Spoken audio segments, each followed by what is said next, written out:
I think we owe it to the growers to get, as an industry, to keep moving forward and get better at this. I think that soil test actually becomes more important in a tight market, and the cut back on fertilizer. We really should be leveraging soil tests so that we cut back in the right places. That's where too the accuracy improvements on some of the samples that can be achieved with the ROGO system come more into play when you are trying to scale back, because then you're dialing down the margins that exist. We have less wiggle room in budgets now. We're drawing light to an issue that most farmers don't even understand that they have. If we don't have junk data in, we won't get junk data out. And I think that that's probably the thing I'm the most excited about cleaning up. That's what's best for our farmers. You're good to work with. You guys deliver on what you say you're going to deliver on. We had ROGO pull all of our samples this fall for us. It went really well.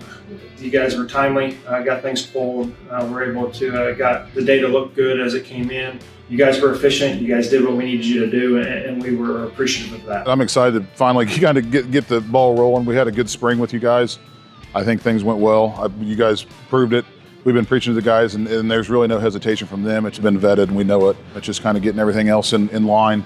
You guys aren't a huge group, so it's, we know exactly who we're working with every time. It's very streamlined. We know who we're talking to, and we've worked together for a while now. Managing the logistics and actually the systems that are in place with your business has been one of the things that's the most impressive to me. Nothing is foolproof, but you've taken so much of the guesswork and foreseen so many of the little issues that come up. We owe it to ourselves and to the growers to continue to get better at this side of the business. Because it's the majority of the money they're spending is to fertilize and feed and protect the crop. We're so careful about getting the right seed in the right place and managing the nutrients on that is just as important.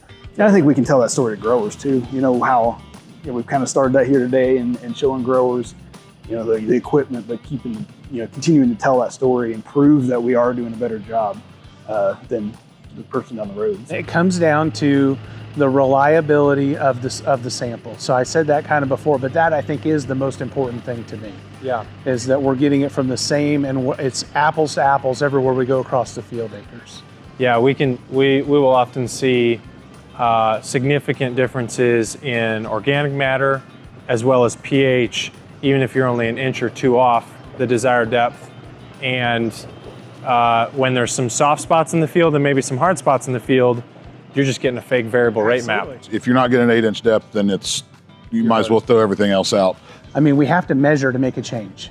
And if that measurement's inaccurate, where we end up, there's no curve to account for that. We are in a conservation tillage system for most growers, so nobody's really doing a moldboard plow anymore.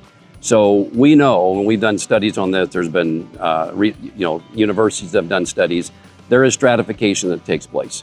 So if you go into a system and you look back at the older data and said, hey, that correlation calibration work was done on an 8-inch sampling depth, which is what we do here in Indiana and the tri-state, Ohio, Michigan area, then you're basing your recs off 8 inches. So if you go into a field and you pull less than 8 inches, you're gonna have a higher number, okay? Or your pH may be different. So the repeatability and that sampling depth of routinely getting that and getting the good soil volume in those cores is really critical. And I think that just gets overlooked in a lot of soil testing systems. They just think they get the report back and it's all good.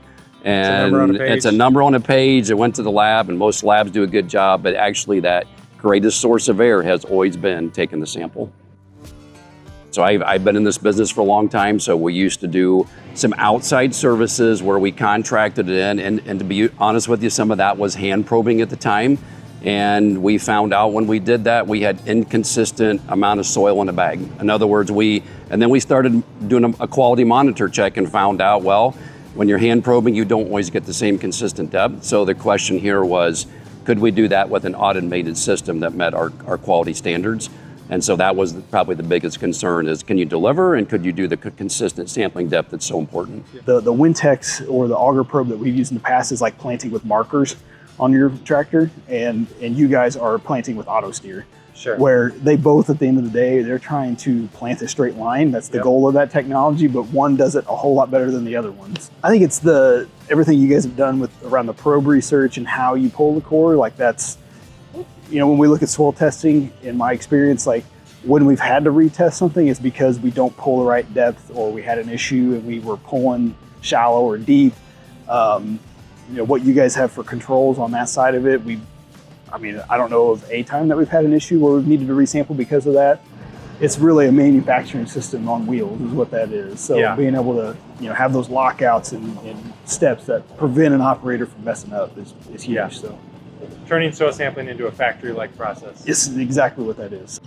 Once I seen it, I kind of knew it was the real deal and was able to go from there with it and convince my guys that same. Or if we send a third party out there without the technology you have, then we just got to trust that they did that. They have no proof to show that they did pull the core there. If I'm going to go to a steakhouse, that guy cooks steak for a living. I'm probably going to let him cook my steak. So the service we're offering, we don't want to be the best at soil sampling. We want to be the best at on-farm recommendations. We want to be the best to make sure that farmer is getting the highest ROI. That is not us running soil sampling sometimes. For some branches it could be, but that's why our expansion is.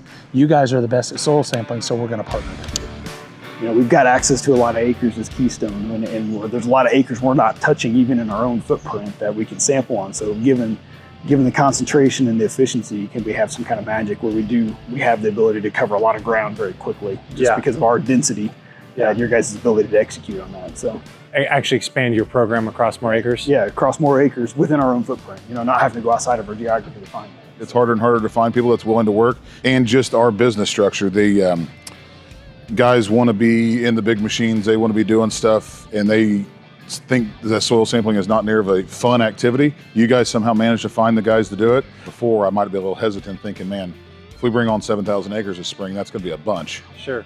But on the backside, it's like well, no, not my problem. They're going to figure it out and we're going to go with it. So And I was always hesitant on that, but now, like I said, I don't think twice and just kind of roll with it. I think the other thing that as we adopt ROGO more is the ability to shift stuff to spring, where we can get that work done, when we are busier as a company. So you guys just go out and take care of it, but then that gives us, 5-6 months to have a fertility conversation instead of 3 to 5 days. So it's really streamlined a lot of our processes. Just you guys work directly with the labs as well. It's things that the locations don't necessarily see every day, but that have really streamlined between, pulling samples, getting to the lab, getting results back that we really don't document well or show the locations. These are huge wins. They just don't know it.